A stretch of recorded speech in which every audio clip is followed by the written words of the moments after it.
시청자 여러분 안녕하십니까? 출발 성공 투자 후반부 이어갑니다. 온인주입니다. 안녕하세요. 이혜은입니다. 어느덧 8월도 이제 끝자락을 맞이하면서 이번 주 금요일이면 9월로 넘어섭니다. 이번 한 주 8월의 마지막 거래 한 주이자 9월의 시작의 한 주가 될 것 같은데요. 글로벌 원샷 보면서 미증시 먼저 정리해 보도록 하겠습니다.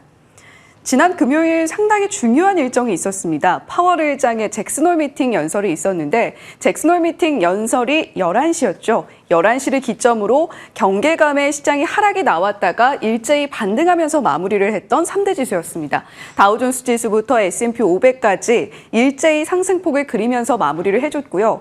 중간에 흔들림은 있었으나 그래도 점차적으로 강한 모습을 보여줬습니다.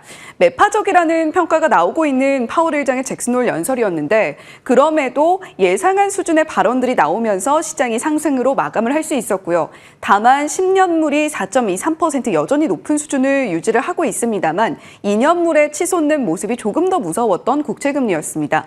장기물 금리가 보합세를 보였다라는 점에서도 3대 지수가 안정적으로 그래도 힘을 내면서 마무리를 할 수 있었다라고 해석을 해볼 수가 있겠고요. 엔비디아의 효과는 이제 정말 끝이 난 걸까요? 엔비디아는 추가적으로 하락을 보이면서 마무리를 했습니다.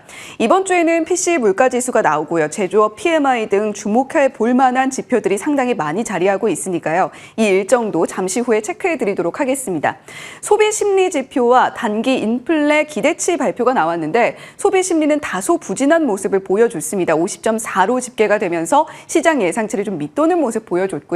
단기 인플레 기대치는 시장 예상치보다 좀 상회하는 모습을 보여주기는 했습니다. 2년물 국채금리에 대한 말씀을 드렸는데 5.07%로 마무리를 했습니다. 달러 인덱스는 104포인트 선을 돌파하는 모습을 보여줬는데 이렇게 시장 지표들이 좀 엇갈리는 모습들을 보여주고 있기 때문에 우리 투자자 여러분들 조금 더 혼란스러우실 걸로 생각이 되고 있습니다. 엔비디아와 노드스트롬, 테슬라 이렇게 3개의 특징주를 정리를 해봤는데 엔비디아는 AI 랠리가 끝이 난 것이 아니냐라는 월가의 이야기도 함께 나오고 있기 때문에 2.4%의 하락, 앞으로 어디까지 이어지게 될지는 좀 체크를 해보셔야 되겠습니다. 자, 계속해서 다음 장 보겠습니다. 잭슨홀 미팅에서의 파월 의장의 연설, 그 후의 흐름을 보게 되면 엔비디아 말씀드렸던 것처럼 2.43% 혼자 유일하게 좀 빨간불을 빨갛게 아주 켜고 있습니다. 작년의 잭슨홀 연설 당시와 비교하면 그래도 괜찮은 모습이었습니다. 물론 엔비디아의 실적 자체는 굉장히 좋은 모습이었기 때문에 앞으로의 이 AI 랠리가 어디까지 이어지게 될까는 주목을 해보시되 엔비디아의 이 낙폭은 지금은 조금 관망하면서 지켜보시는 것이 좋지 않겠나라는 생각이 듭니다. 파월 의장이 잭슨홀 미팅에서 연설을 했던 것은 2018년부터입니다.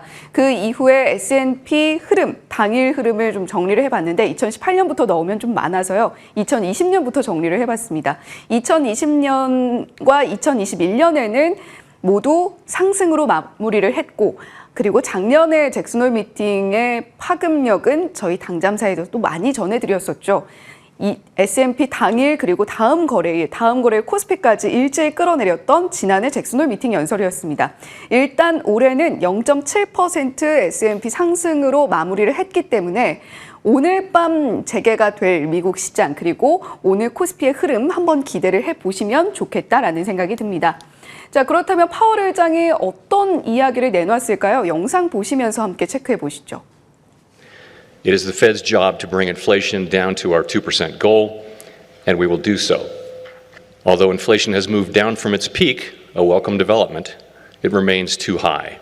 We will proceed carefully as we decide whether to tighten further or instead to hold the policy rate constant and await further data. 네, 정말 성우 같은 목소리로 파월 의장의 연설 들어보셨는데 인플레이션 2% 목표는 연준의 임무다라는 이야기 기존 입장의 반복이었습니다. 인플레가 물론 정점에서는 좀 내려오고 있는 모습을 보여주고 있지만 여전히 너무 높은 수준이다라는 발언도 함께 찾아볼 수가 있었고요. 필요시에는 추가 인상을 하겠으나 인플레가 지속적으로 하락하는 것을 확신하는 그 시점에 제한적 수준의 정책을 유지해 나갈 것이다. 있다. 확신할 때까지는 제한적인 정책을 유지할 것이다라는 이야기를 내놨고 추가 긴축과 금리 유지라는 이 균형점을 어떻게 찾을 것이냐, 신중하게 접근할 것이다라는 이야기를 내놨는데 이 신중한 접근이라는 표현을 2번이나 사용을 했습니다. 자, 그렇다면 연준의 스피커로 불리는 닉 티미라우스 기자는 어떤 이야기를 내놨을까요?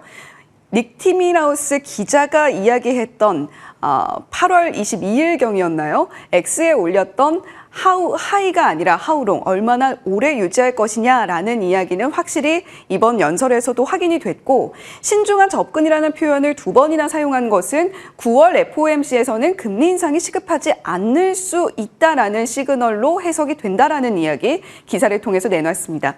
인플레이션의 둔화가 확인이 될 때까지는 올해 말에 금리 인상을 추가적으로 할 수는 있다라는 것으로도 해석을 해볼 수가 있으니까요. 이 부분 체크를 해보셔야 되겠습니다. 자, 일단 큰 산은 넘었습니다. 하지만 아직도 자잘한 이슈들 계속해서 시장을 누르고 있는데 일단은 국채금리가 치솟고 있는 모습 그리고 11월에 추가적으로 금리를 인상할 수도 있다라는 우려감 거기다가 중국발 리스크도 여전히 상존하고 있습니다. 2년물 국채금리의 상승폭이 더욱더 컸는데 일단은 정책적인 면에서 금리 정책적인 면에서의 불안감이 반영된 것이라고 해석을 해볼 수가 있겠고요. 일단 10년물 자체는 조금은 안정세를 찾았습니다. 지금 현재 미국 상무부 장관이 방중 중입니다. 이 일정을 통해서 중국발 리스크, 특히 미중 간의 갈등 국면이 얼마나 해소가 될 것이냐 이 부분 체크해 보시면 좋겠고요. 일단은 중국에서 적극적으로 경기 부양책을 발표하고 있습니다. 증시 부양책을 발표를 했고 오늘입니다. 인지세 50% 인하를 통해서 0.1%에서 0.05%로 인하도 함께 진행을 했습니다.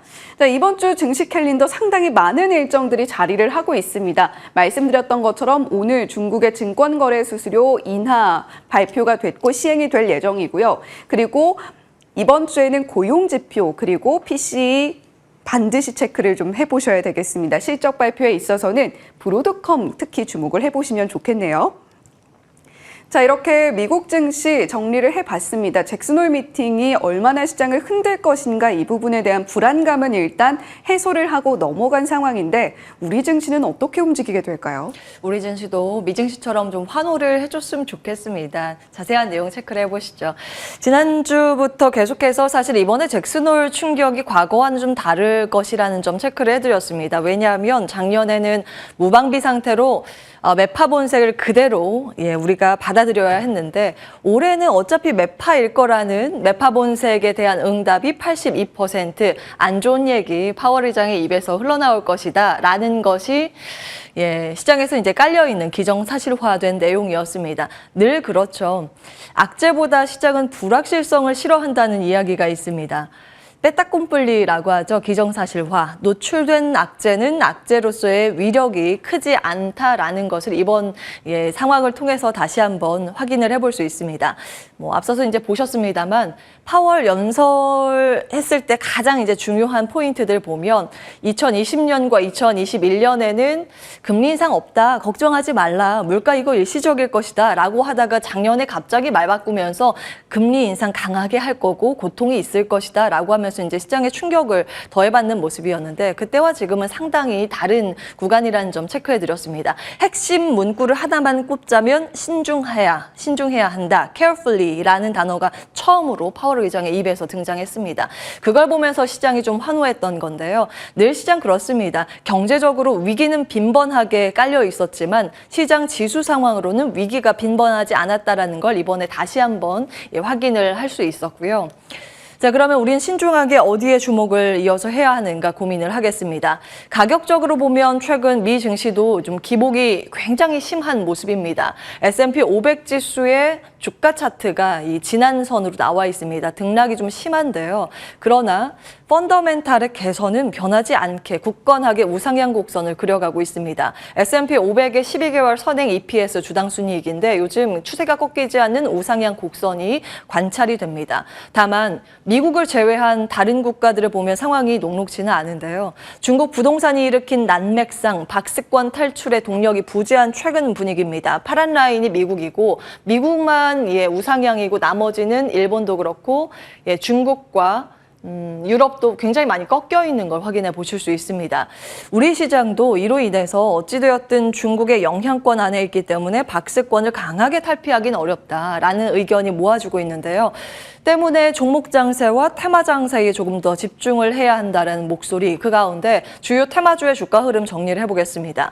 초전도체는 워낙 이제 급등락이 심한 그런 패턴을 그렸기 때문에 이걸 좀 제외하고 보면 좀 양호한 플러스권의 수익률을 가지고 가고 있는 쪽이 미용 의료와 빨간 라인 로봇, 그리고 초록색인 중국 소비입니다. 마이너스권에서 최근 들어서 고개를 빼꼼 들고 있는 쪽이 AI와 2차 전지라는 점 확인을 해보실 수 있습니다. 이 가운데 우리는 차기 주도주를 어떻게 좀 삼아야 할까라는 고민이 되시다면 이 레포트를 참고해 볼 필요가 있습니다라고 지난주에 정리를 해드렸습니다.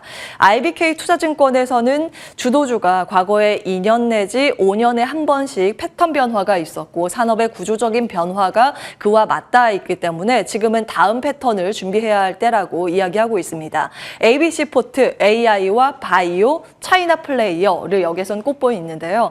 각각의 팩터와 섹터가 정리가 돼 있습니다. 교집합으로 정량적인 투자 매력도 분석 결과 베스트는 차이나 플레이어, 화장품, 면세, 카지노, 그리고 AI 인터넷이 해당이 되고요. 차선호 섹터로는 바이오와 반도체가 해당이 됐습니다. 이 중에서 특히 차이나 플레이어와 관련된 이슈가 주말 사이 굉장히 많았습니다. 정리를 해볼까요? 중국 주간 국내 여행객 코로나 이전 대비했을 때 13%나 웃돈 수치가 숫자로 증명이 됐고요. 중국은 일본 오염수 방류로 인해서 노재팬 운동 전방위 확산 움직임이 나오고 있습니다. 일본 거 안 사고 일본 거 안 먹고 일본에 안 간다라는 움직임이고요. 윤석열 대통령이 시진핑 주석과 두 번째 만남을 할 가능성이 지금 보도가 많이 되고 있고요. 일본 열린여당 대표 방중 적격 연기 소식이 또 주말 사이에 전해졌습니다. 모두 중국 소비를 자극할 만한 내용이죠. 전통적인 소비 앞서 말씀드린 화장품과 면세와 카지노가 해당이 되겠고요. 전거래일 우리 시장 장 마치고 시간 외거래에서 움직였던 종목은 밥솥 테마주 있었습니다. 그 다음으로 많았던 산업 뉴스는 원전입니다. 정확히는 소형 모듈 원자로 SMR 관련 기사가 많았는데요. 지금 전 세계에서 1호기 첫 전력 생산을 SMR로 뽑아내는 기업이 무엇인가 경쟁에 돌입했다라는 관심권입니다. 1호기 건설과 첫 전력 생산을 따내는 게 최우선 목표로 지금 잡고 있는데 우리나라도 마찬가지고 미국도 마찬가지입니다. 특히 지금 움직임이 나타나고 있는 쪽이 현대건설과 협력해서 진행을 하고 있는 홀텍인데 미국에서 SMR 착공을 준비하고 있고 3년 내에 완공을 목표로 굉장히 빠르게 준비를 하고 있는 상황입니다. 오늘 SMR 관련해서 원전 테마가 움직이는지 같이 확인을 해보셔야겠고요. 그 밖에 산업 뉴스 조선 이슈, 풍력, 로봇 이슈 있습니다. 특히 국내에서는 로봇 관련해서 이제 정부의 예비 타당성 조사 통과 소식이 있는데요. 각각의 규모 기입이 돼 있습니다. 로봇이 한 2천억 원 정도로 예산이 편성돼 있습니다. 가장 많은 예산은 6G 이동통신 쪽인데 통신 사업 쪽이 최근 들어서 분위기가 좋지 않기 때문에 로봇 쪽에 대한 분석 기사 굉장히 많고요. 나르는 택시 UAM도 여기에 포함이 돼 있습니다. 자, 일정들 정리해 보셔야겠죠. 이번에는 테마성 움직임에 좀 주목을 해야 한다는 목소리가 많기 때문에 각각의 섹터별 이슈를 꼭 체크를 해보셔야겠습니다. 우리 시장의 주도주라고 한다면 삼각편대, 2차 전지, 바이오, 반도체가 되겠죠. 각각의 해당 이슈들 9월 달까지 내용들 정리를 해봤습니다.